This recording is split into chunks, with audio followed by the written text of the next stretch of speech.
yêu đến trọn cuộc đời. Thời gian như con nước trôi, lời em như cơn gió thôi, và giờ đây em bỏ anh một mình đơn côi. Nếu lúc trước em đừng tới, có lẽ tốt hơn người ơi, và anh chẳng cần bận tâm những điều gian dối. Nếu lúc trước em đừng nói những tình yêu đầu môi, thì đâu buồn chỉ khi mỗi đứa một phương trời.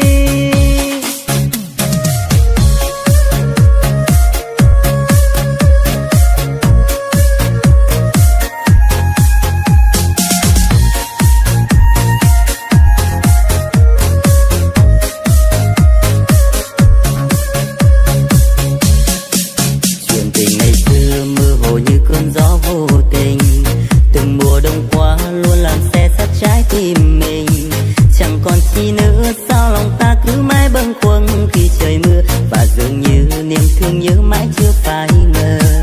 Đoạn đường ngày xưa anh cùng em chung bước đi về, đoạn đường hôm nay riêng mình anh lấy gót ê chề.